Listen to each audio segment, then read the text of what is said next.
Hi అండి, నమస్తే. ఈరోజు వీడియో ఏంటి అంటే మటన్ కర్రీ చాలా టేస్టీగా అయితే చూపించబోతున్నాను. ఎప్పుడు చేసేలా కాకుండా ఇలా అయితే ట్రై చేయండి. టేస్ట్ డిఫరెంట్గా ఉంటుంది. తిన్న వాళ్ళు కూడా సూపర్ అని చెప్తారు. స్టవ్ ఆన్ చేసుకొని ప్యాన్ పెట్టుకొని ప్యాన్ హీట్ అయిన తర్వాత ఒక 3 టేబుల్ స్పూన్ల వరకు ఆయిల్ అయితే పోసుకోవాలండి. ఆయిల్ వేడిన తర్వాత 2 లవంగాలు, 2 లేదా 3 వరకు మిరియాలు అయితే వేసుకోండి. ఇలాచి 1 వేసుకోండి. దాల్చిన చెక్క 1 వేసుకోండి. సాజీర కొంచెం వేసుకోండి, మరీ ఎక్కువైతే వేయకండి, బాగా స్పైసీ అయిపోతుంది. సాజీర కాస్త ఘాటుగా ఉంటుంది కాబట్టి చిటికడంత వేసుకోండి చాలు. బిర్యానీ ఆకు 1 తీసుకొని 2 ముక్కలుగా తుంచి వేసుకోండి. నెక్స్ట్ ఇందులోకి కరివేపాకు అయితే వేసుకొని ఉల్లిపాయ ముక్కలు వేసుకోవాలి. ఈ కర్రీలోకి 1 లేదా 2 ఉల్లిపాయలు తీసుకోండి, అంతకంటే ఎక్కువ వద్దు. ఉల్లిపాయలు సన్నని ముక్కలుగా కట్ చేసుకుని వేసుకొని ఉల్లిపాయలు కాస్త కలర్ చేంజ్ అయ్యేంత వరకు ఫ్రై చేసుకోవాలి. ఆయిల్లో ఉల్లిపాయలు చక్కగా వేయించుకుంటే కర్రీకి కూడా మంచి టేస్ట్ అనేది వస్తుందండి. ఉల్లిపాయలు వేగిన తర్వాత శుభ్రంగా కడిగి తీసుకున్న మటన్ అయితే వేసుకోవాలి. చాలామంది మటన్ కడిగితే మటన్ టేస్ట్ అనేది పోతుంది అంటారు కదా, అలా ఏం పోదండి. మటన్ శుభ్రంగా కడుక్కుంటేనే మనకు చూడడానికి నీట్గా ఉంటుంది. మటన్ని చెక్క మీద కట్ చేస్తారు కదా, ఆ చెక్క పొట్టు కూడా ఇంతో అంతో మటన్కి ఖచ్చితంగా కాస్తైనా అంటుతుందండి. శుభ్రంగా కడిగి తీసుకోకపోతే ఏం బాగుంటుంది. కడుక్కున్న తర్వాతే చక్కగా హెల్తీగా కుక్ చేసుకోవాలి. మటన్ వేసిన తర్వాత ఉప్పు వేసుకుని ఉడికించుకోండి. అప్పుడు మటన్ పీస్ అనేది మరింత టేస్టీగా ఉంటాయి. మటన్ ఉడుకుతున్నప్పుడు ఇక్కడ మటన్ నుంచి వాటర్ అనేది రిలీజ్ అవుతుంది కదా, ఈ వాటర్ అంతా కూడా ఎగిరిపోయేంత వరకు ఉడికించుకోవాలి. వాటర్ ఎగిరిపోయిన తర్వాత ఆయిల్ కనిపిస్తూ ఉంటుంది, అంతవరకు మటన్ని మూత పెట్టేసి ఉడికించుకోవాలండి. ఇప్పుడు మూత తీసి ఒక్కసారి చూద్దాము. ఇక్కడ చూస్తున్నారు కదా, ఆయిల్ మాత్రమే కనిపిస్తుంది, వాటర్ అయితే ఏమీ లేవు కదా. ఈ విధంగా కుక్ చేసుకోవాలి. ఇలా కుక్ చేసేటప్పుడు మటన్ హై ఫ్లేమ్లోనే కుక్ చేస్తేనే మటన్ అనేది త్వరగా ఉడుకుతుంది. ఈ మటన్ ఉడకడానికి మనకు ఒక 15 నుంచి 20 నిమిషాల టైం అయితే పడుతుంది.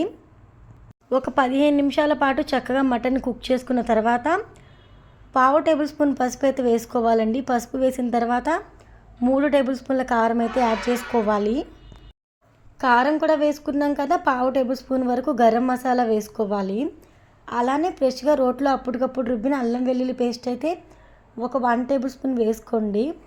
నాన్ వెజ్ కర్రీకి అల్లం వెల్లుల్లి పేస్ట్ అనేది చాలా ఇంపార్టెంట్ అనమాట. అల్లం వెల్లుల్లి పేస్ట్ వల్ల నీచు వాసన అనేది కొంచెం కూడా ఉండదు కర్రీకి.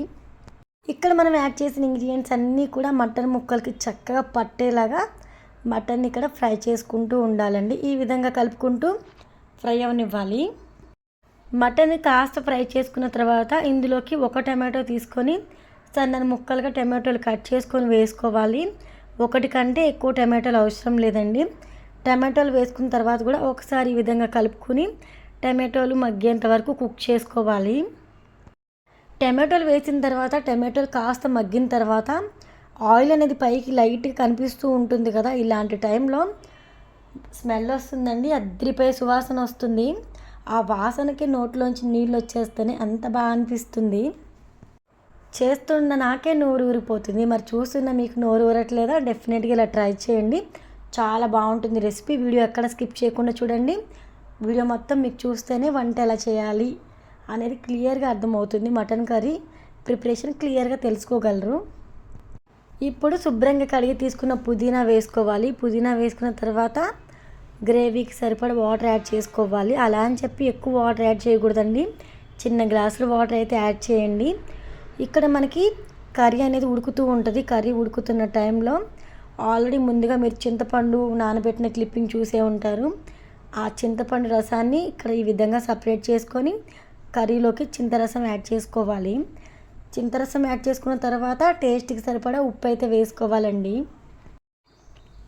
ఇక్కడ కర్రీ అనేది చక్కగా బాయిల్ అవుతూ ఉండాలి. మంటని మీడియం ఫ్లేమ్లో అడ్జస్ట్ చేసుకొని మూత పెట్టేసి ఒక 20 నిమిషాల వరకు చక్కగా ఉడకనివ్వండి. మటన్ ఎంత బాగా ఉడికితే టేస్ట్ అనేది అంత బాగుంటుంది. కుక్కర్లో వేయాల్సిన పని లేదండి, కాస్త ఎక్కువసేపు ఉడకబెట్టుకుంటే సరిపోతుంది.